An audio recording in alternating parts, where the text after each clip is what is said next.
hoy estamos aquí en el espacio de entrevistas del Grupo de Antropología de la Vida Animal y tenemos el placer de contar con Silvina Peseta. Silvina es doctora de Derecho de la propia Universidad Nacional de Rosario en Argentina. Es creadora del Seminario de Ética Animal de la Universidad de Buenos Aires. Es académica visitante en el Instituto Max Planck e incluso de la propia Universidad de Harvard, y también es investigadora del CONICET en Argentina.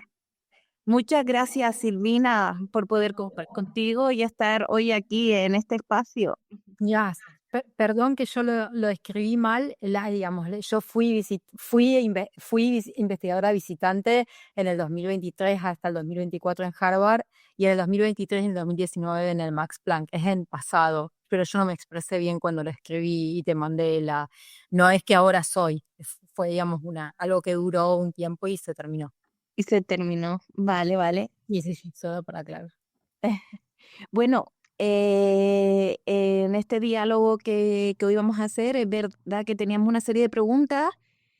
Antes que nada, lo que te quiero decir que realmente, bueno, lo que conocemos de tu trabajo es impresionante eh, cómo has podido hacer que el animalismo toque las puertas y entre en el ámbito académico, porque da formación, ¿no?, dentro del espacio universitario. Y bueno, no sé si quieres comentarnos un poquito sobre ello. Sí, por suerte, bueno, esto empezó hace un par de años y bueno, afortunadamente no es que estaba sola, había otro profesor que al mismo tiempo que yo tenía interés en dictar un curso sobre ética animal y además ya había abierto un curso de derecho animal, y había como una especie de campo fértil para empezar a pensar esto, no sin problemas, porque bueno, como bien vos decís, es un tema que, bueno, ahora está un poco más legitimado, pero siempre está puesto como en cuestión, porque bueno, los derechos de los animales o la ética animal, ¿qué es eso? Hay temas más importantes, primero los humanos, así que por supuesto siempre es algo que necesita ser defendido, pero en su momento lo que yo hice fue presentar esta propuesta y entonces el titular de la cátedra me presentó al otro docente que tenía interés, que es mi colega y amigo Pablo Suárez, y presentamos este curso de ética animal, que en realidad lo gracioso es que tenía un nombre mucho más largo porque era teoría y filosofía del derecho animal. Entonces nos advirtieron que así cuando se apareciera en la oferta, para que los alumnos elijan la materia, no iban a llegar a leer el nombre completo porque solamente se leen las dos primeras palabras o tres, entonces iba a quedar como filosofía de, y que pusiéramos un nombre más corto. Y entonces le pusimos ética animal, que además refleja un campo de investigación. Pero a la vez, y para mí igualmente importante, o quizás incluso más importante aún, como yo soy investigadora de CONICET, yo había cambiado mi tema de investigación de mi tema original, que fue el tema de tesis doctoral, hacia la fundamentación de los derechos de los animales. Y me parece que ahí también, quizás incluso más difícil, porque es una institución en la que se evalúa mucho más que lo que, digamos, la oferta o digamos, hay una evaluación mucho más fuerte en términos de pares cuando uno presenta sus proyectos de investigación y ahí ese proyecto fue bien recibido y bueno, y a partir de ese momento yo me dedico full time a la investigación y así fue también como gané becas internacionales para ir a Estados Unidos, para ir a Alemania, o sea, siempre trabajando en esa área y entonces eso me permitió a mí publicar, digamos, y de esa manera poder entablar un diálogo en el campo jurídico con mis colegas que se dedican a otros temas dentro del derecho, porque, bueno, yo hago investigación, otras personas se dedican a el ejercicio de la función pública o a hacer, a litigar, digamos, y entre todos vamos construyendo lo que es el derecho animal desde distintos roles.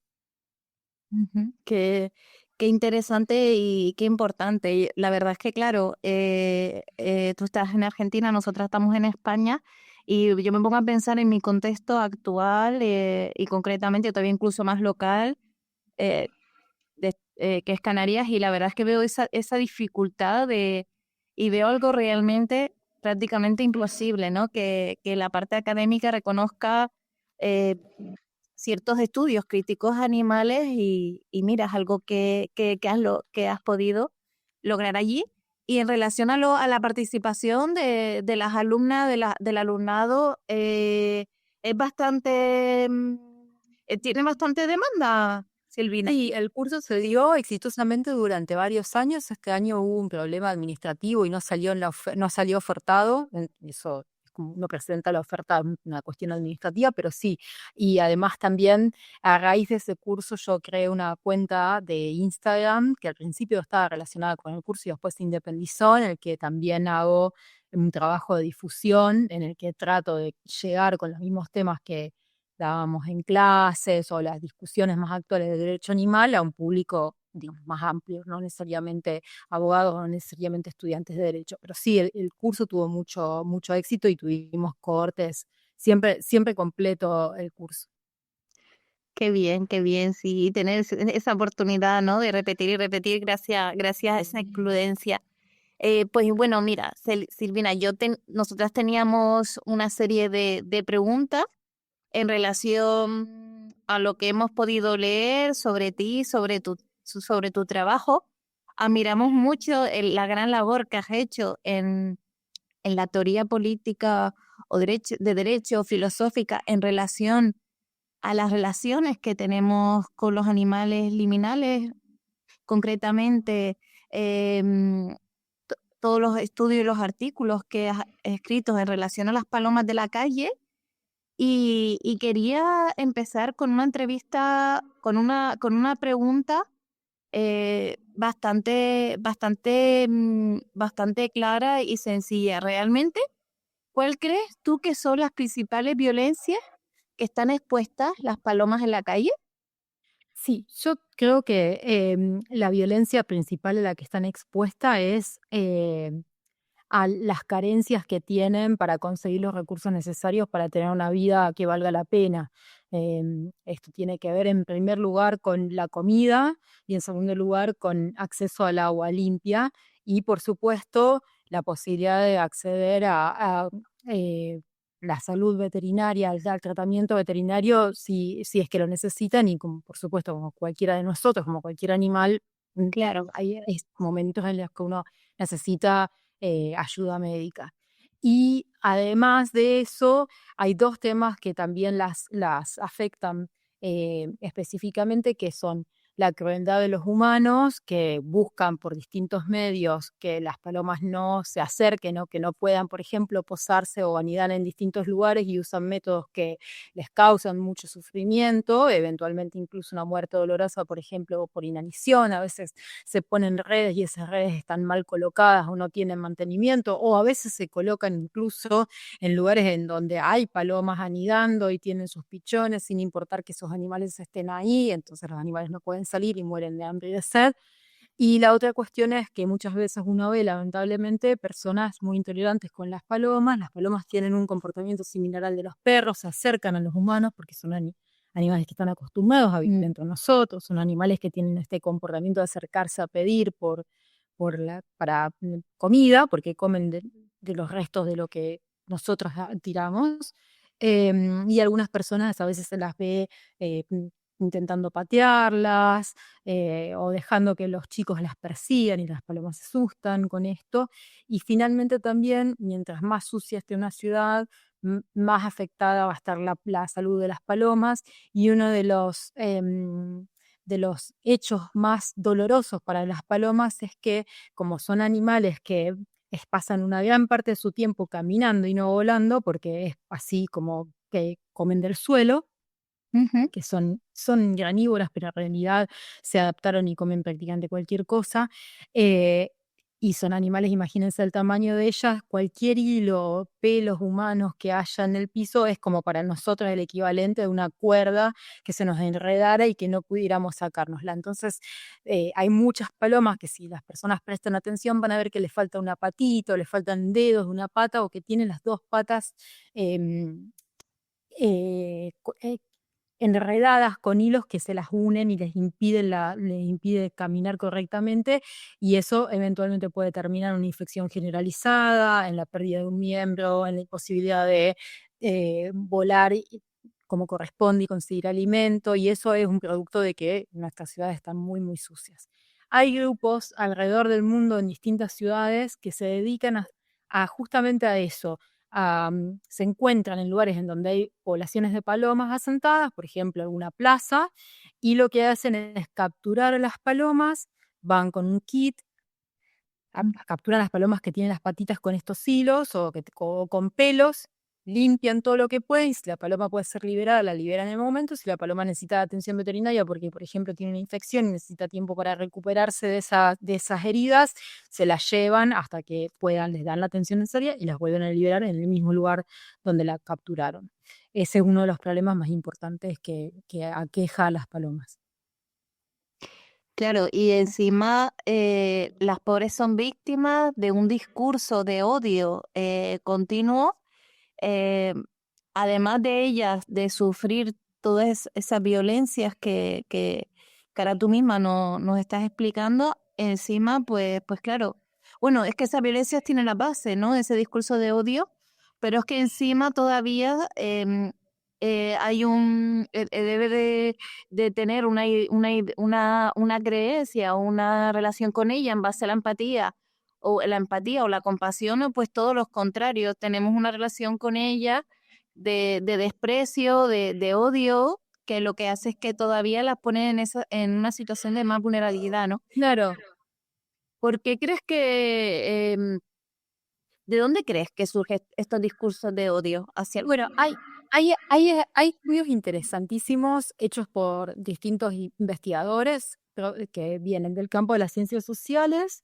Hay un paper y también un libro muy bueno que creo que es em, el más interesante y el mejor documentado respecto del cambio de la percepción social sobre las palomas, que es de un autor un sociólogo que se llama Colin Sherolmack, que el paper se llama Cómo las palomas se convirtieron en ratas con alas, y él hace una historia de cómo las palomas pasaron de ser animales sumamente valorados por las personas, porque las Ujú. explotaban para distintas cosas, desde carne, para fertilizante de los excrementos de las palomas, como ornamentos, y principalmente luego como palomas mensajeras, hasta que después de la Segunda Guerra Mundial, cuando dejaron de ser útiles o dejaron de ser un recurso, se convirtieron, y sobre todo, y él traza el paralelo también con la modernidad y la aparición de esta separación entre la ciudad y lo rural, el lugar para los animales y el lugar para las personas, y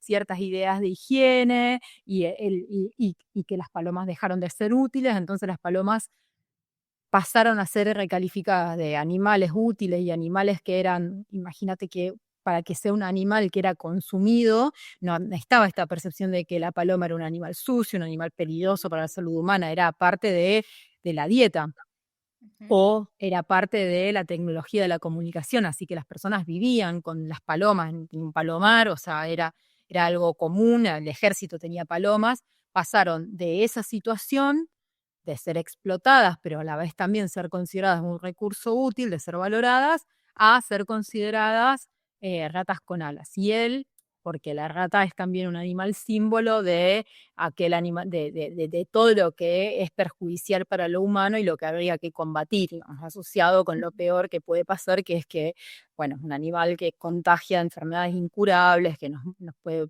poner en una situación de riesgo vital. Entonces se asimila la paloma a la rata. Lo que tiene además la paloma es que la paloma, a diferencia de las ratas, uno las ve.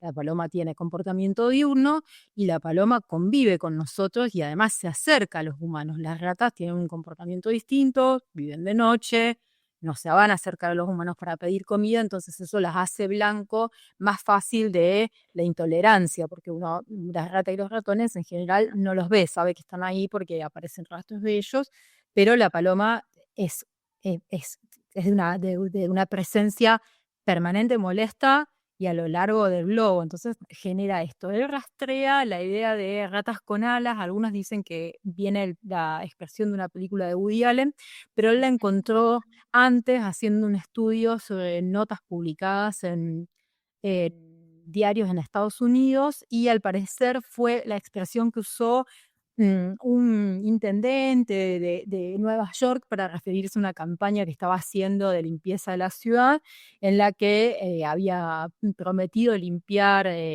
las plazas de todas las cosas que le parecían inconvenientes, y en esa misma categoría de inconvenientes ponía a los homosexuales, así dicho por él, que iban a las plazas, y a las palomas, que eran ratas con alas. Entonces, claro, caen dentro de la categoría de lo, de lo que no debe estar, de lo que no debe compartir lugares con nosotros. Y esto se fue reproduciendo como mito, digamos, la idea de que son peligrosas para la salud, que son sucias, de que son una plaga, de que hay que hacer algo con las palomas, y además como son animales que son considerados peligrosos o sucios o molestos o no nativos, la gente percibe con menos desagrado que haya actos de crueldad contra ellas, o si encuentra una paloma muerta en la calle, no le da la misma impresión que le daría, por ejemplo, si encontrara un perro. Si ve a alguien tratando de patear una paloma, no tiene la misma reacción que tendría si ve a alguien tratando de patear un perro o un gato por la calle. Bueno, este tipo de cosas que pasan con estos animales. Sí, todo el concepto, toda la alteridad que se ha creado sobre el concepto paloma y también sobre el concepto rata, sobre el concepto de la otra, la diferente o la que incomoda, ¿no? En un determinado espacio. Eh, claro, ahora aquí me acuerdo del concepto de animales liminares que sale en el libro de Sópoli. A lo mejor nos puedes explicar un poquito ese concepto, si quieres. Sí, Donaldson y Kimlicka en Zoopolis lo que hacen es partir de la teoría del derecho animal tradicional, que considera que todos los animales sintientes tienen valor intrínseco por el solo hecho de existir y de ser y de tener estas capacidades de tener experiencias positivas o negativas, y que cada uno tiene una propia vida que es del interés de cada animal conservar. Y lo que ellos dicen es, bueno, nosotros partimos de eso, obviamente que esa es nuestra base teórica, nosotros aceptamos que eso es así, éticamente es lo correcto, pero vemos algunos problemas con cómo han dividido o cómo han categorizado los teóricos que trabajan desde esta perspectiva los animales. Usan dos categorías, que son dos categorías que también uno puede ver reproducidos, por ejemplo, en los sistemas jurídicos, que son, hay animales domesticados Ujú. y hay animales que son salvajes. Entonces ellos dicen, bueno, esto es muy problemático porque hay animales, primero porque es difícil a veces establecer cuándo un animal es, por ejemplo, salvaje.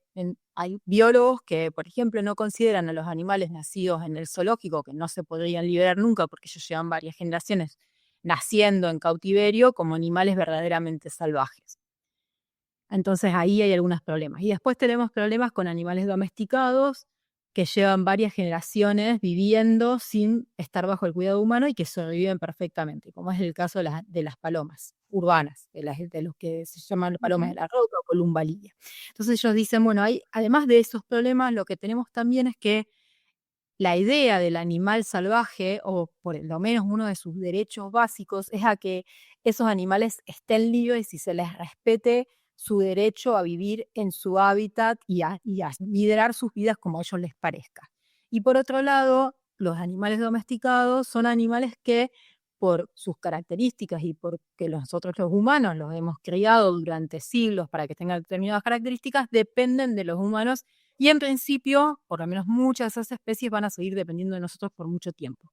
Y entonces digamos, necesitan de un contacto continuo y permanente de algún humano o de algunos humanos para sobrevivir. Pero después hay un montón de otros animales que viven alrededor de los humanos, pero que no están ni en la naturaleza, entre comillas, o sea, no están allá afuera, digamos, en un espacio en donde no haya humanos, y tampoco son dependientes de manera inflexible de un humano o de un grupo humano en particular, sino que sobreviven y tienen una relación con los humanos, que en biología se llama una relación sinantrópica, en la que, si no me acuerdo mal, creo que sí, en la que ellos se benefician de vivir en los entornos urbanos. Por ejemplo, en el caso de las palomas se pudieron adaptar porque en sus antepasados vivían en, en montañas con rocas, no me sale ahora la palabra, me sale arrecife, pero me sale la palabra en inglés, pero no en ay, ya me voy a acordar. No te pasa.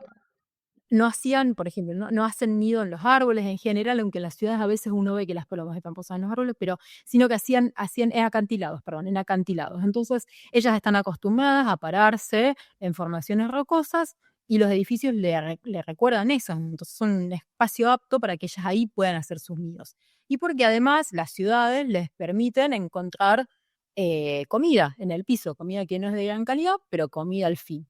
Y así pasa con las ratas, y así pasa dependiendo de la ciudad, con otras especies, con ardillas, con las gaviotas, con los zorros, con distintos animales que ya se acostumbraron a vivir en entornos urbanos porque o construyeron ciudades en lugares donde que eran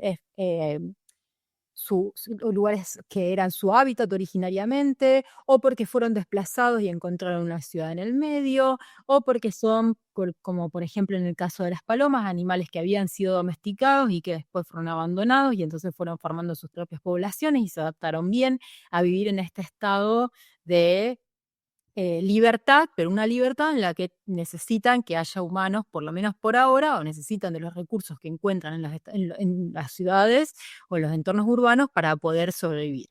Y las palomas son uno de esos casos emblemáticos y son animales que ellos dicen, bueno, no son ni salvajes ni domesticados, vamos a crear una tercera categoría, que las categorías para ellos son flexibles, o sea, no es que la categoría responde a una clasificación biológica, entonces dicen, bueno, a lo mejor la misma especie puede haber poblaciones de la misma especie que sean domesticadas, liminales o salvajes. La categoría de liminal es esa categoría intermedia entre el domesticado y el salvaje. Las palomas, gran parte de las poblaciones de las palomas son liminales. Pero, por ejemplo, una especie que puede revestir la misma especie con 3 categorías pueden ser los conejos. Los conejos pueden vivir en estado salvaje, hay conejos que viven en las ciudades, en los parques, y hay conejos que son domesticados. Entonces no responde a una categoría doméstica. Y la situación y las relaciones, las obligaciones, los derechos que tiene cada una de esas categorías son distintos dependiendo de cuál sea su lugar. El conejo que vive en la ciudad tiene digamos, tiene unos derechos y nosotros tenemos unas obligaciones hacia ellos que son distintas que la situación del conejo que está en el campo, solo o en el monte, que la de un conejo una persona que vive con un humano y que depende exclusivamente de su humano para sobrevivir.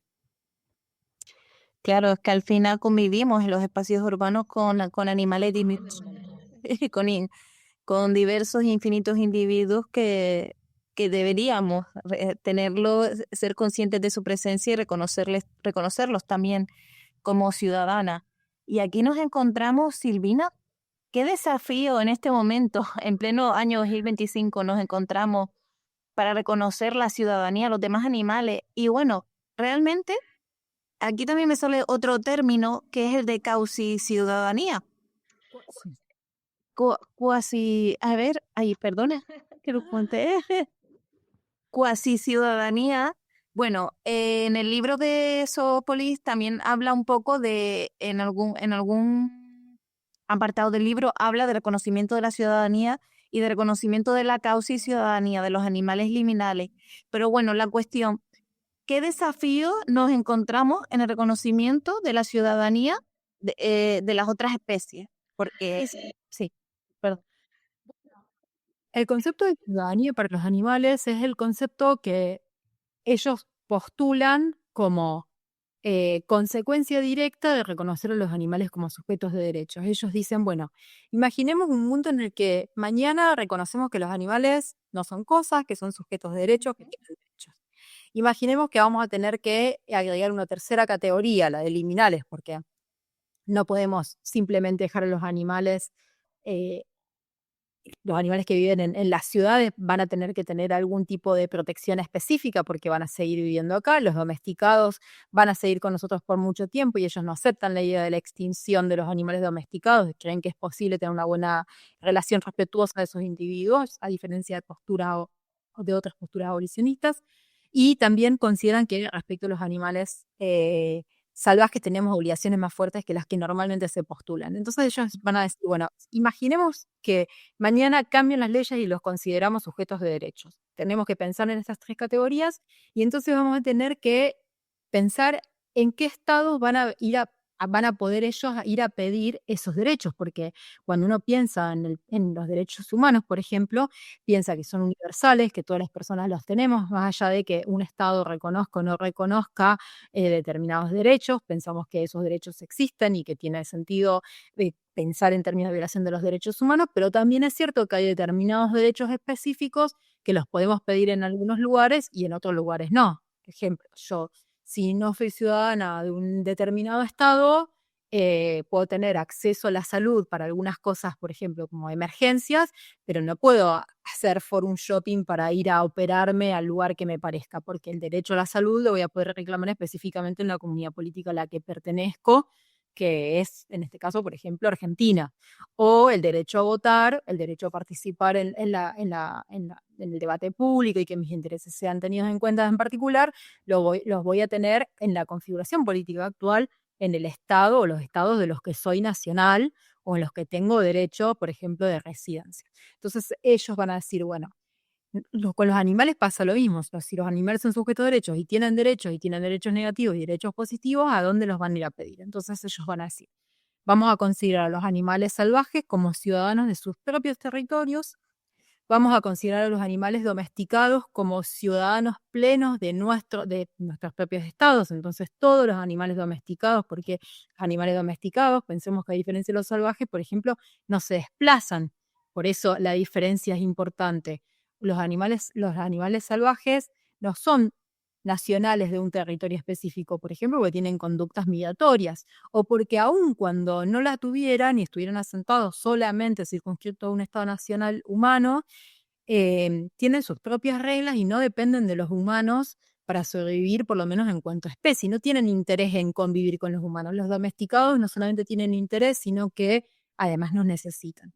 Y con respecto a los animales liminales, lo que van a decir ellos es, bueno, que sean ciudadanos plenos, no les, y esto lo podemos debatir, yo no estoy plenamente de acuerdo con esta idea, pero ellos dicen, ser ciudadano implica, además de tener derechos, tener determinadas obligaciones, y para poder respetarle esos derechos y para que ellos puedan integrarse a la comunidad, habría que limitar mucho sus derechos, y los animales liminales en general, sí, sí, sobre todo si nosotros le otorgáramos los derechos y los protegiéramos, no se beneficiarían, por ejemplo, de volver hacia atrás y vivir una vida como los animales domesticados. Entonces, el estatus político no sería de ciudadanos, sino que sería de residentes permanentes, como una persona, y ellos ponen el ejemplo de los migrantes que van a vivir muchos años. Ellos son canadienses, también hay que entender el contexto en el que idean los ejemplos que ponen, ¿no es cierto? Digamos, cuál es su inspiración. Entonces ellos dicen, bueno, por ejemplo, en Canadá hay mucha gente que es migrante, que viene de Filipinas a trabajar durante muchos años, pero no tiene ningún interés en formar parte, no quiere asentarse en Canadá, sino que manda su dinero a Filipinas o a otros países sudeste asiático, y cuando se jubilan, que vuelven a sus países. Entonces esos migrantes que están ahí necesitan tener derechos, todos los derechos robustos posibles, pero no son ciudadanos, tienen residencia permanente. Entonces, por ejemplo, no pueden votar, por ejemplo, a nivel nacional. En Argentina, los residentes extranjeros, por ejemplo, pueden votar, pero solamente a nivel municipal. Si hacen un trámite y tienen otros derechos, pero no tienen todos los derechos de los argentinos. Tienen acceso a la salud, tienen, por supuesto, todos los derechos humanos reconocidos, a comerciar, digamos, todos los derechos básicos, pero no son ciudadanos plenos. Ellos argumentan que para los animales liminales todos esos derechos que vienen atados con ciertas obligaciones no son convenientes para los animales liminales, pero que bueno, que es la propuesta y que además después dependerá de cuál sea la especie. Habrá especies a las que les conviene y habrá especies a las que a las que a lo mejor les conviene ser domesticadas. En mi entendimiento, para mí, las especies las especies liminales deberían tener más derechos y a muchas de ellas les convendría volver a una situación en la que haya mucha más protección de los humanos. Y en el caso de las palomas, por ejemplo, yo creo que se beneficiaría muchísimo más de vivir con humanos, como viven nuestros perros y nuestros gatos, que vivir en la calle. Ujú, ujú. El proceso para ellas debería ser inverso. Yo creo que podrían vivir mucho mejor si nosotros construyéramos palomares y estuviéramos con nuestro cuidado y no viviendo en libertad en la calle, no así con otras especies urbanas. Ujú, claro, por las diversas violencias a las que son sometidas y a las que están expuestas en la vida. Y con la característica de los animales también. Por ejemplo, uno no puede imaginar a las ratas que tienen otro tipo de conducta. No sé si biológicamente para ellas sería bueno vivir con nosotros. Ujú, A lo mejor sí, lo desconozco. O sea, no. claro, en lo que comentas, hace una relación muy, muy interesante entre grupos de humanas con los grupos de los animales liminales y, y realmente existe una relación muy estrecha, ¿no? Entre el concepto de racismo que pudiéramos crear con otros grupos de personas de otro origen, de otro país, migrantes de otros países, con el discurso continuo y la creencia y la alteridad que hemos creado sobre las palomas. Sí, yo creo que es muy interesante para él cómo clasificamos o calificamos a personas humanas y animales como deseables o indeseables, nativos o no nativos, con derecho o no derecho a estar en un lugar por razones más bien arbitrarias.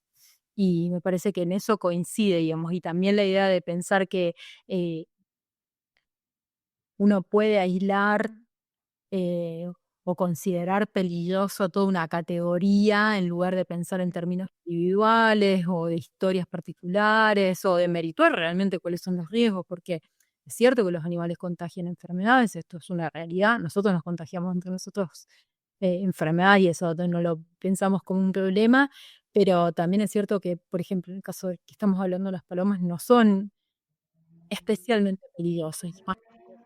Nadie, con lo mismo que pasa a veces cuando se dan discusiones respecto de los migrantes y estas ideas o temores de que delinquen más o de que roban trabajos, o cuando uno muestra los datos, bueno, mira, pero no es así, qué sé yo, y acá hay una construcción, bueno, hay mucha resistencia para eso, entonces en términos de cómo simbólicamente se construyen esos discursos, es muy similar. Yo no soy especialista en esa área, yo trabajo en la fundamentación del derecho y la ética animal, pero uno ve que eso, digamos, que esos son paralelos que se trazan.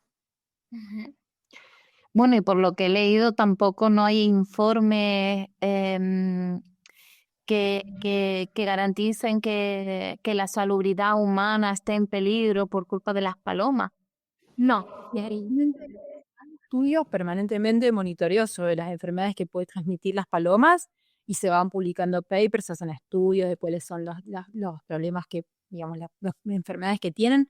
Sí tienen algunas enfermedades que son recurrentes, pero para que sean contagiosas a los humanos se tienen que dar situaciones muy específicas, por ejemplo, que hay una acumulación de heces muy grande, que se limpien esas heces en seco y se levanten las esporas para transmitir un hongo, que la persona que haga eso no tenga ningún tipo de protección o algunas otras enfermedades, el contagio por medio de la materia fecal es el mismo contagio que uno podría tener si está en contacto con materia fecal y no se lava las manos. Y el materia fecal humano, materia fecal de cualquier otra especie, no son especialmente peligrosas, no hay ningún caso no hay una epidemia que hayan generado ellas, no hay ningún caso así de gran preocupación. Lo que sí tienen enfermedades que son transmisibles entre ellas y que sí les producen muchos problemas de salud, sobre todo en los lugares en donde hay un clima muy cálido, entonces el verano suele ser muy duro para ellas porque hay un tipo de viruela que las afecta y eso las transmite un mosquito que las va picando, ellas también las pican los mosquitos, entonces eso sí es un problema, pero es un problema para ellas, eso no es transmisible de los humanos. Ujú. Silvina, durante este proceso has estado hablando sobre derechos negativos y derechos positivos. ¿Podrías explicarnos un poquito sobre ello? Sí, Esta clasificación entre derechos positivos y negativos es una clasificación que se da sobre todo en el marco del derecho constitucional de hace unos cuantos años atrás, en los que se consideraba el, que los ciudadanos teníamos algunos derechos que meramente requerían que nadie haga nada, o que el Estado se abstenga meramente. Por ejemplo, el derecho a votar se considerado un derecho negativo. Simplemente necesito, o el derecho a la vida, un derecho negativo. Simplemente necesito que nadie me mate. El derecho a votar necesito que nadie me impida, o el derecho eh, al libre movimiento. Y después había derechos, típicamente los que se consideran los derechos sociales, económicos y culturales, que se consideran derechos positivos, como por ejemplo el derecho a la salud, que requiere no solamente, que requiere que si estoy enfermo, por ejemplo, alguien haga algo y me provea algún servicio para curarme, o que provea de medidas como la vacunación para prevenir enfermedades. Entonces, esos derechos positivos requieren de una acción específica de parte del Estado. Entonces, esa distinción nos sirve también para los animales, porque, por ejemplo, cuando nosotros pensamos, y después, bueno, esa distinción se puso en cuestión porque es obvio que no hay derechos negativos como tales en los que solamente alcance con la abstención. Para votar también se necesita todo digamos, una inversión del Estado para llevar adelante las elecciones, o sea, no es que uno vota y ya. Para vivir también se implica que haya determinado orden, no sé, reglas de tránsito hasta seguridad, bromatología y una serie de cosas que hacen que uno pueda sobrevivir y no se muera simplemente porque decidió comprar algo en el supermercado, o digamos, o cruza la calle y sabe que si está en rojo quiere decir que los autos van a respetar y no puede cruzar. Entonces, y eso implica una inversión de dinero. Entonces, esta distinción entre negativo y positivo fue puesta en cuestión, pero sirve más o menos para ordenar. Y lo que es importante de esta distinción es que en general nosotros cuando pensamos en los derechos de los animales, pensamos en derechos negativos. O sea, bueno, tienen derecho a la vida, Ujú. eso significa que tienen derecho a que nadie los mate. Pero no significa, no había desarrollos para pensar que, bueno, y si el animal está enfermo y se va a morir, tiene derecho a que nosotros lo atendamos si es que está en nuestras, digamos, si está dentro de las posibilidades individuales y sociales en las que ese animal encontramos ese animal, o tiene derecho a ser alimentado para no morir de hambre. ¿Qué significa el derecho a la vida? Entonces nosotros pensamos el derecho a la vida, el derecho a la libertad, que pareciera más fácil para el caso de los animales salvajes que para los domésticos, y a la integridad física y psíquica. Entonces, bueno, tiene derecho a no ser torturado, tiene derecho a no ser sometido a situaciones de estrés indebido, a situaciones de sufrimiento, a miedo. Pero bueno, tiene derecho a algo más aparte de eso, y eso no involucra algunas acciones, no involucra, por ejemplo, que entonces también organicemos nuestras sociedades, nuestras prácticas, considerando los intereses de esos animales, no solamente derechos negativos, es derechos negativos y derechos positivos, o mejor, derechos que implican acciones y omisiones, ambas cosas. Ujú, ujú. Claro, la definición que hace es muy, muy interesante, la separación de que al final no es una cuestión de unos meros derechos negativos, pero claro, cuando hablamos de las otras animales, como la cuestión es tan precaria y desgraciadamente padecen una situación tan mala que muchas veces caemos, ¿no? En el conformismo de, venga, pues vamos a conformarnos con esto y realmente no, son individuos, son personas no humanas con su forma de ser y deberían estar protegidas, amparadas y tener también sus propios derechos positivos. Y bueno, Silvina, para ir ya un poco cerrando, fíjate, lo que nos cuesta a nosotros como especie reconocer que somos una especie invasora. ¿Cómo podríamos romper la barrera de la especie? Sí, es una pregunta. Ojalá yo tuviera la respuesta de cómo responder. Yo creo que no sé si estamos cerca de romper la barrera de la especie, pero es cierto, en la última pregunta sobre la idea de que nosotros somos una especie invasora, me parece que, por lo menos bajo el sentido coloquial del término, lo que uno imagina que es una plaga, a veces los humanos nos comportamos como una plaga. Llegamos a los lugares y realmente arrasamos. lo que estamos haciendo sin ningún tipo de pareciera que de conciencia de los límites que tiene el planeta y de que no estamos solos. O sea, pareciera que somos los únicos que importa y que además el planeta es infinito, con recursos infinitos, y si no, saldremos al espacio a depredar lo que haya que depredar también. O sea, como digamos, una especie de fantasía distópica en la que no parece haber límites. Yo no sé cómo se hace eso. A mí lo que me sirve siempre, yo te voy a contar una experiencia personal que a mí a mí personalmente, o sea, no sé si le va a servir a todos, pero que a mí siempre me pareció, que a mí me resultó muy conmovedora. Bueno, obviamente que ahí desde siempre me encantaron los animales, tuve animales, soy vegana y todo. Pero hace unos años, o sea, con lo cual estamos hablando de alguien que ya estaba muy metida en el tema, que le gustaban, que tenía, que sentía, digamos, que no tenía esta idea de que los animales son menos, o sea, pero hace unos años empecé a cursar una especialidad en bienestar animal en la Facultad de Ciencias Veterinarias, que no pude terminar porque la pandemia y yo me fui, me fui ahí justamente a Alemania, después volví y me iban a dejar terminar, pero la especialidad no siguió, bueno.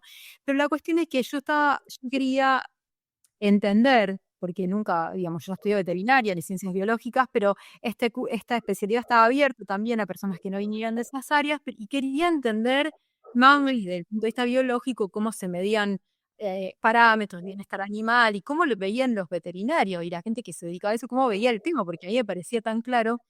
Pero claro, y muchas materias eran dictadas, o casi todas, por médicos veterinarios en clínica. Y una de mis mejores amigas es veterinaria. Y entonces ahí, cuando empezamos a tener esas materias, todas las cosas que veíamos, que muchas de ellas eran de medicina, uno se da cuenta, claro, pero nosotros somos iguales. O sea, los animales tienen las mismas se les saca sangre igual, están sometidos a transfusiones, se los interna, se los medica, se puede medir estrés, tienen enfermedades como, no sé, presión, dependiendo de la especie, ¿no es cierto? Eh, entonces, es como, parece muy tonto lo que voy a decir, es algo que yo ya tenía internalizado, pero sí, pero claro, nosotros también somos animales, también compartimos tanto más de lo que uno quiera aceptar de él y lo complejo que es eso, porque imagínate que lo lejos que estamos de poder que a cada animal, una sociedad en la que nosotros brindamos a nuestros conejos típicos, de reconocer esa complejidad y ese otro que está ahí que tiene tantas necesidades nosotros y que sufre igual que nosotros y que tiene intereses y no quiere que le duelan las cosas y que tiene ganas de tomar decisiones y que se enferma. Entonces, y eso a mí me pareció como muy conmovedor y además me asombró porque me parecía como que, bueno, pero no debería yo ya saberlo a esto. Pero bueno, qué sé yo, no sé, cada tanto viene bien recordar. Creo que hay gente que no lo ve nunca. Solamente con su perro, o sea, y el resto, si es que tiene la suerte de tener un perro. Sí, conectas con su perro, pero no, luego no conectas con las demás especies porque no convive con él, con ella, que no crea ese vínculo. Sí.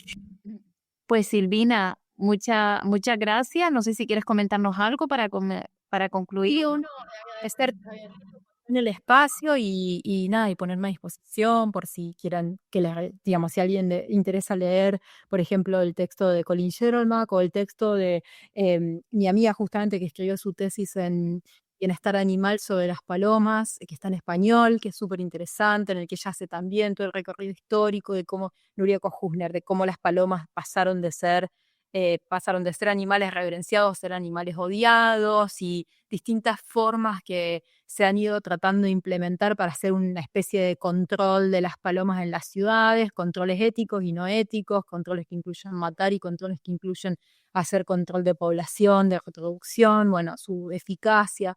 Así que si están interesados, con todo gusto. Y gracias de nuevo por el espacio. No, nada, muchas gracias a ti, la verdad, Silvina, ha sido un placer y muchísimas gracias de corazón por tu labor tan importante en el día a día.